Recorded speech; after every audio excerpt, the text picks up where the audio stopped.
마태복음 1장 18절에서 25절까지의 말씀 다 같이 한 목소리로 합독하시겠습니다.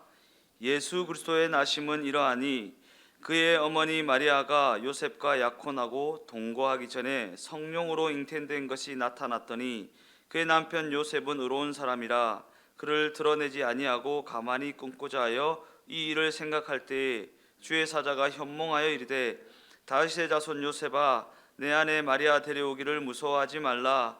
그에게 잉태된 자는 성령으로 된 것이라. 아들을 낳으리니 이름을 예수라 하라. 이는 그가 자기 백성을 그들의 죄에서 구원할 자이심이라 하니라. 이 모든 일이 된 것은 주께서 선지자로 하신 말씀을 이루려 하심이니 이르시되 보라 처녀가 잉태하여 아들을 낳을 것이요 그의 이름을 임마누엘이라 하리라 하셨으니 이를 번역한즉 하나님이 우리와 함께 계시다 함이라. 요셉이 잠에서 깨어 일어나 주의 사자의 분부대로 행하여 그의 아내를 데려왔으나 아들을 낳기까지 동침하지 아니하더니 낳음에 이름을 예수라 하니라. 아멘. 한번 인사합시다. 메리 크리스마스. 예, 메리 크리스마스. 메리 크리스마스.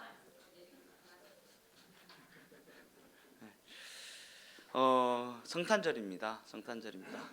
우리 교회 특징은 절기 설교가 굉장히 짧다는 것입니다. 예, 졸면 끝나요. 끝납니다. 아주 짧습니다. 예. 오늘 저는 읽으신 본문의 말씀을 가지고 예수님의 탄생 이야기, 예수님의 탄생 이야기라는 제목을 가지고 예수님의 탄생을 통해 하나님께서 어떠한 구원의 역사를 보이셨는가라는 부분을 한번 역사적으로, 예수님이 이 땅에 오신 것이 역사적 사실이잖아요. 역사적 사실, 역사적으로 한번 살펴보고자 합니다. 우리 기억 속에 남아있는 예수님의 탄생 이야기에 있어서 중심 인물을 꼽으라 하면 누구를 꼽을 수 있을까요? 예수님 빼고 중심 인물을 꼽으라 하면 누가복음은 마리아에 집중하고 있습니다. 마리아, 하나님의 은혜를 입은 마리아. 가브리엘 천사가 마리아를 찾아와서 성령으로 말미암아 잉태될 것을 고지했을 때 그녀는 너무나도 당혹스러웠지만 그럼에도 불구하고 주의 여종이오니 말씀대로 내게 이루어지이다라는 반응을 하고 있습니다. 그죠? 주의 여종이오니 말씀대로 내게 이루어지이다. 이 고백이 우리가 너무나도 많이 접했던 성경 구절이라 쉽게 듣고 넘어갈 수 있겠지만 얼마나 위대한 고백이며 얼마나 대단한 고백인지, 그리고 이로 인해 마리아는 우리의 심령 가운데 믿음의 표본으로 여겨지는 믿음의 선진으로 기억되게 되었다라는 사실입니다. 이 고백이 굉장히 주의 여종이오니 주의 말씀대로 내게 이루어지이다. 근데 우리는 이 고백을 하지 못해요. 우리가 늘 기도하는 것처럼 그냥 내가 원하는 대로, 내가 구한 대로, 내가 흡족하는 대로 이루어지기를 원하지 주의 말씀대로 내게 이루어지이다 라는 고백을 하지 못할 때가 너무나도 많이 있다라는 사실입니다. 그런데 오늘 본문 마태복음은 누가복음이 전하고 있는 그 기사와는 결을 달리하여서 예수님의 육신의 아버지 요셉에게 초점을 맞추고 있습니다. 마태복음에서 요셉은 약혼녀 마리아가 동거하기도 전에 잉태를 했다라는 사실을 누구보다도 먼저 알아차리게 됩니다. 그리고 약혼녀 마리아가 성령으로 말미암아 잉태되었다라는 사실은 꿈에 현몽한 천사를 통해 나중에서야 듣게 됩니다. 오늘 본문을 보면 알아차림과 새로운 인식이라는 그 사이에 시차에서 발생하는 긴장감을 마태복음은 애써 모르는 척하고 있는 것 같습니다. 알아차림, 내가 결혼하기로 한 여자가 동거도 하지 않았는데 애를 가졌구나 라는 알아차림, 그리고 꿈에 현몽한 천사를 통해 성령으로 잉태되었다라고 하는 새로운 인식, 전혀 경험하지 못했던, 듣도 보도 못했던 새로운 인식이 생겨나는 그 사이에, 그 간극에서 벌어지는 그 긴장감을 마태복음은 애써 외면하고 있는 듯합니다. 홀로 엄청난 고심을 했을 요셉의 그 마음을 한번 떠올려 봅시다. 그 배신감과 그 당혹감과 그리고 그 암담함이 그를 얼마나 사로잡고, 우리말로 5만 가지 생각이 다 들지 않았겠습니까? 결혼을 앞두고 있는 요셉이 5만 가지 생각을 다 하게 되었을 것입니다. 그런데 이 시점에서 마태복음은 요셉의 사람됨을 암시하는 특정한 한 단어를 사용하고 있습니다. 마태복음 1장 19절 상반절 말씀입니다. 그의 남편 요셉은 의로운 사람이라. 성경에서 의롭다라는 단어는 참으로 이해하기가 쉽지 않은 단어입니다. 왜냐하면 기본적으로 사전적 의미를 보면 잘못된 것을 바로잡다라는 뜻을 가지고 있지만, 그 단어가 사용되는 맥락에 따라 그 뉘앙스는 완전히 달라지게 되기 때문입니다. 이 의롭다라는 단어가 어떠한 맥락에서 사용되었는가에 따라서 그 의미가 완전히 달라진다라는 것입니다. 냉정한 정의적 관점에서 살펴보면 요셉은 의심되는 마리아의 부정행위를 폭로하려 했는지도 모릅니다. 그러나 그럼에도 불구하고 그는 그렇게 하지 않았습니다. 잘못된 것은 바로 잡되 상대방에게 피해를 덜 입히는 그러한 조치를 취하려 했다라는 것입니다. 가만히 끊고자 했다라는 단어에서 우리가 알 수 있습니다. 즉 그는 마리아의 배신을 응징함으로 말미암아 자신의 자존심을 지키는 그러한 행위를 하지 않았다라는 것입니다. 그런데 우리는 이 배신자, 너를 응징함으로 말미암아 나의 자존심을 회복하겠어, 나의 상처 입은 이 영혼을 위로하겠어 라고 생각할 때가 얼마나 많이 있습니까? 그러나 의로운 사람이었던 요셉은 그리하지 않았다라는 것입니다. 이처럼 요셉은 의로운 사람이다라는 이 말 속에는 그가 자기 중심적인 사람이 아니라 다른 이들을 세심하게 배려하는 그러한 사람이라는 뜻이 담겨져 있는 것입니다. 그런데 요셉의 그 선한 계획은 신적인 개입에 의해 무산됩니다. 가만히 끊고자 했다라는 그 선한 의도였지만 그럼에도 불구하고 그 계획은 신적인 개입에 의해 무산되게 된다라는 것입니다. 마태복음 1장 20절 말씀입니다. 이 일을 생각할 때에 주의 사자가 현몽하여 이르되 다윗의 자손 요셉아 내 아내 마리아 데려오기를 무서워하지 말라. 그에게 잉태된 자는 성령으로 된 것이라. 성령으로 말미암아 잉태되었다라고 하는 일, 곧 자신의 경험 세계에서는 도무지 경험할 수 없는 전대미문의 이 사건을 그는 어떻게 받아들일 수 있었을까? 우리가 매년 성탄이 다가오면 성탄 때쯤 되면 매일 주일 설교를 통해 이런 얘기를 듣잖아요. 성령으로 잉태됐다. 우리가 매일같이 고백하는 사도신경에도 나와 있잖아요. 성령으로 잉태하사 동정녀 마리아에게 나시고. 너무나도 많이 들어서 익숙하고 그냥 넘어가기 쉬운 구절이지만 당사자인 요셉이 이 사실을 어떻게 받아들일 수 있었을까? 저 같으면 꿈의 현몽에서 천사가 나타나서 성령으로 잉태되었다 하면 그냥 개꿈으로 치부할 것 같은데요. 내가 개꿈 꿨다. 너 성령으로 잉태됐다 그러더라 이러면서 막 비아냥 그렸을 수도 있습니다. 그런데 우리가 이를 알기 위해 우리가 주목해 보아야 할 구절이 있는데, 오늘 본문에서 요셉이 다윗의 자손으로 지칭되고 있다라는 구절입니다. 다윗의 자손 요셉아라는 부분입니다. 왜냐하면 이 구절은 예수님의 족보와 그의 탄생을 연결시키는 중요한 연결점에 해당하는 구절이기 때문입니다. 예수님의 족보요, 족보. 예수님의 족보와 그의 탄생을 연결시키는 다윗의 자손 요셉아라는 부분. 요셉은 예수님의 탄생이라는 이 사건 속에서는 너무나도 소외되고 있는 것 같지만 예수님과 그의 조상 다윗을 연결시키는 일에 적극적인 역할을 수행하고 있다라는 것입니다. 어떠한 관점에서 요셉은 구약에서 나오는 야곱의 아들 요셉을 떠올리게 하는 인물인지도 모르겠습니다. 똑같은 이름이죠. 야곱의 아들 요셉, 다윗의 자손 요셉. 그런 관점에서 구약 성경이 증언하고 있는 요셉이 이스라엘이라는 나라의 역사를 새롭게 재창조해 나가는 출애굽기와 원창조가 되는 창세기를 연결시키는 역할을 한다면, 신약이 증언하는 요셉은 예수님을 통해 창조되는 새로운 세계와 옛 세계를 연결시키는 그 역할을 담당하고 있다라는 것입니다. 그러한 공통점이 있습니다.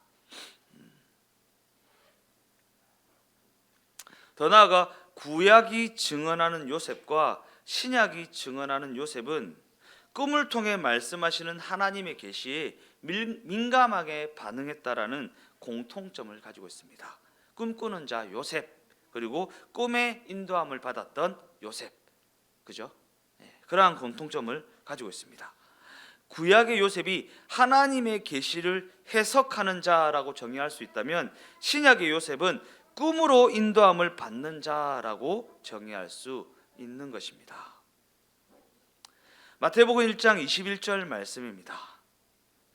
아들을 낳으리니 이름을 예수라 하라. 이는 그가 자기 백성을 그들의 죄에서 구원할 자이심이라 하니라. 하나님의 사자는 마리아를 통해 태어날 아기가 아들이라고 고지해 주면서 그 이름을 예수라 하라라고 말합니다. 그러한 관점에서 이 이름이라는 것은 그 존재와 분리되지 않습니다. 특히 성경에서 언급되는 이름은 그 사람의 사명인 동시에 그 사람의 운명을 상징합니다. 그러기에 그의 이름이 바뀐다라는 것은 그의 운명과 그의 사명이 새로워진다라는 뜻을 의미하기도 하는 것입니다. 이는 아브라함이 아브라함이 되었고 그의 아내 사레가 사라가 되었다라는 구약 성경의 보도를 통해 우리가 알 수 있는 부분입니다. 그 이름이 바뀜으로 말미암아 그 사명도 바뀌어지고, 그 사명이 바뀌어짐으로 말미암아 그 운명이 바뀌어지는 일이 그 이름에서 비롯된다라는 것입니다. 그래서 우리가 이름을 짓는다라는 것이 굉장히 중요한 부분입니다. 더 나아가 구약 성경은 야곱이 야복강 나루터에서 하나님의 사자와 씨름한 후에 발 뒤꿈치를 잡는 자, 속여 빼앗는 자라는 뜻을 가진 야곱에서 하나님과 씨름하는 자 이스라엘이라는 이름을 얻게 되었다라고 보도하고 있는 것입니다. 그러한 관점에서 보면 마리아를 통해 태어날 아기는 이미 출생 이전에 하나님의 계시를 통해 예수라는 이름을 부여받게 됩니다. 왜 하필 예수일까? 예수. 여기서 예수라는 이름은 구약 성경에 나오는 여호수아를 헬라어로 음력한 이름입니다. 똑같은 이름입니다. 여호수아와 예수는 똑같습니다. 쉽게 표현하자면 한국말로 하면 정환익이고 미국말로 하면 환익정입니다. 그죠? 그런 차이가 있는 것이지 똑같은 의미입니다. 그리고 여호수아라는 이름은 여호와께서 구원하신다라는 뜻을 가진 이름입니다. 여호와께서 구원하신다. 즉 예수라는 이름 속에 이미 하나님의 구원 역사 속에서 예수님께서 하실 역할이 암시되어 있다라는 사실입니다. 여호와께서 구원하신다. 예수님이 구원자가 되신다라는 것입니다. 그러기에 마태복음이 아들을 낳으리니 이름을 예수라 하라. 이는 그가 자기 백성을 그들의 죄에서 구원할 자이심이라 라고 이렇게 장황하게 예수님의 이름을 설명하고 있는 것은 그저 일종의 이름풀이에 불과하다고 할 수 있습니다. 이름을 길게 풀이해 놓은 것입니다. 그가 자기 백성을 그들의 죄에서 구원할 자이심이다. 그런데 마태복음은 이 모든 일이 하나님의 구원 역사 속에서 일어난 일임을 밝히기 위해 이사야서를 인용하고 있습니다. 이사야서. 이 성경에 보면 여기 한 칸 똑 들어가서 기억해가지고 이렇게 돼 있는 말씀이죠. 이게 구약 성경을 인용했다라는 뜻입니다. 그리고 기억을 밑에서 찾아보면 각 주에 이사야서 7장 14절 이렇게 돼 있습니다. 이거는 마태 복음이 이사야서를 인용한 것입니다. 그러니까 이게 내가 하는 얘기가 아니라 이미 구약 성경에서 하나님의 구원 역사 속에서 고지된 내용이야, 이미 언급된 내용이야 라는 것을 밝히기 위해서 이사야서를 인용하고 있는 것입니다. 마태복음 1장 23절 말씀입니다. 보라, 처녀가 잉태하여 아들을 낳을 것이요 그의 이름은 임마누엘이라 하리라 하셨으니 이를 번역한즉 하나님이 우리와 함께 계시다 함이라.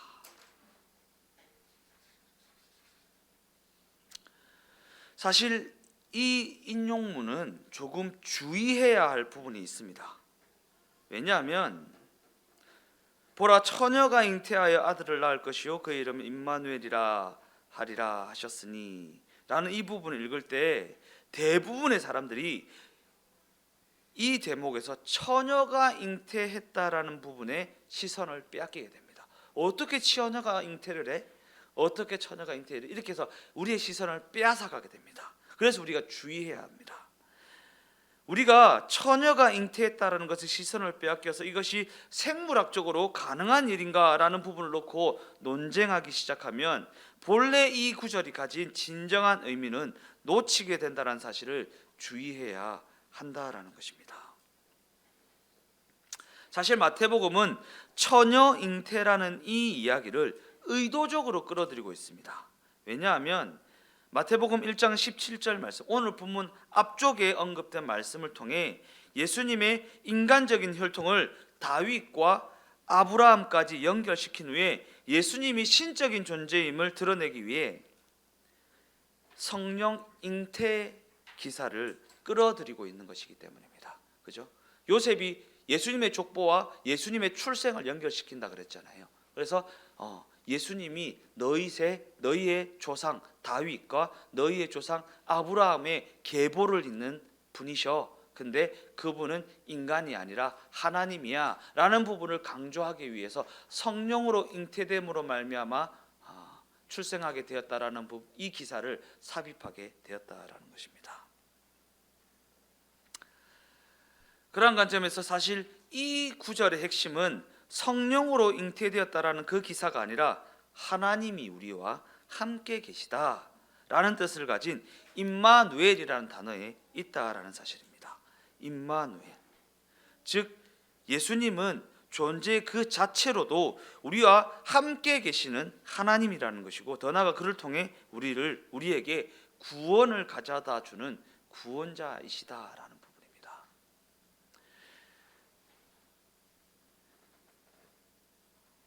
예수님이 하늘 보좌를 버리시고 이 땅에 오셨는데, 예수님이 이 땅에 오신 목적은 우리를 구원하시기 위함입니다. 구원하시기 위함이다. 근데 전인 구원이라는 말을 만들어서 예수님이 이 땅에 오신 것은 우리를 잘 먹고 잘 살게도 하기 위해서 오셨다. 물론 그러시는 하나님입니다. 물론 그런데 하나님의 목적은 우리를 구원하시는 것에 있는 것이지 우리를 잘 먹고 잘 살게 하는 데 있는 것이 아니다라는 것입니다. 하나님의 구원 목적에 우리가 잘 먹고 잘 사는 것이 의미가 있어지면 그것도 가능하겠지만 그저 잘 먹고 잘 살게 하기 위해 오신 것은 아니라는 사실을 우리가 늘 기억해야 한다라는 것입니다. 구원을 이루기 위해 잘 먹게도 잘 살게도 하실 수 있는 분이시지만, 우리가 계속해서 요한복음을 살펴보면서 깨닫게 되는 사실은 예수님은 이 땅에 오신 그 구원 이루심에 굉장히 집중하고 계시다라는 사실입니다. 집중하고 계시다. 그러니까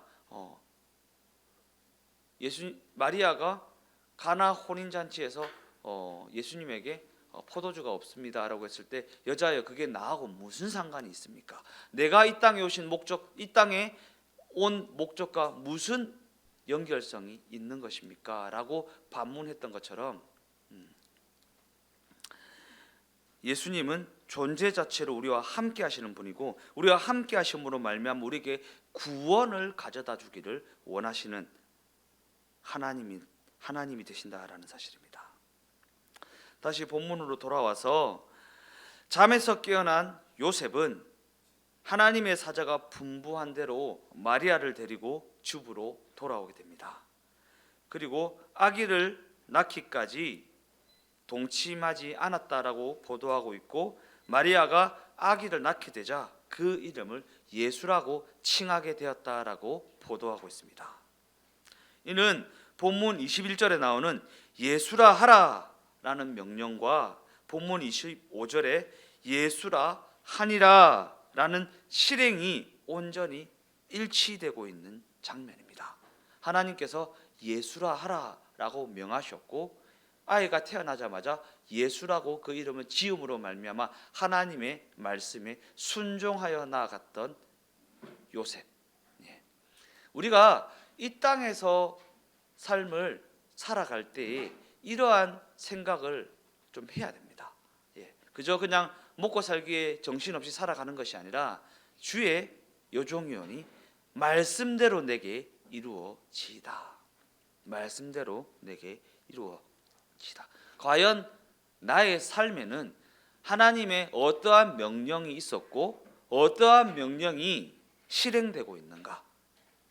어떠한 하나님의 말씀이 성취되고 있는가? 우리가 이것을 한번 살펴보아야 한다라는 것입니다.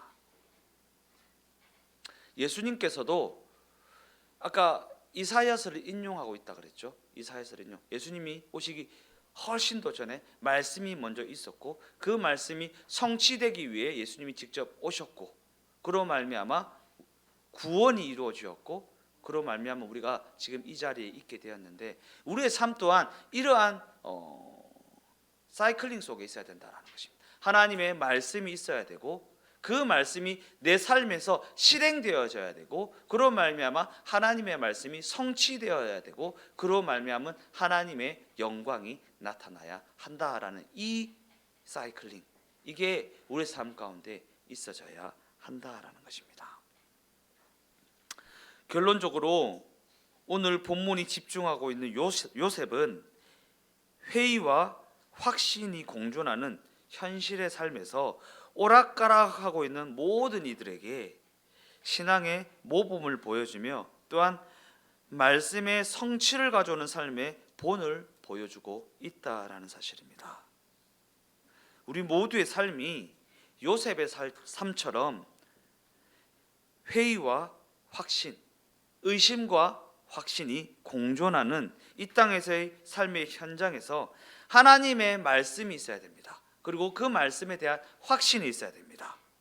하나님의 말씀에 대한 확신과 믿음을 가지고 신앙의 모범을 보여주는 삶이 되고 하나님의 말씀을 성취해 나가는 삶이 되어서 하나님의 영광의 기업이 되어지는 우리 주 동행교회가 다 되어지시기를 예수님의 이름으로 축원드립니다. 이게 성도된 우리의 삶의 이유이고 성도된 우리의 삶의 목적이기 때문입니다.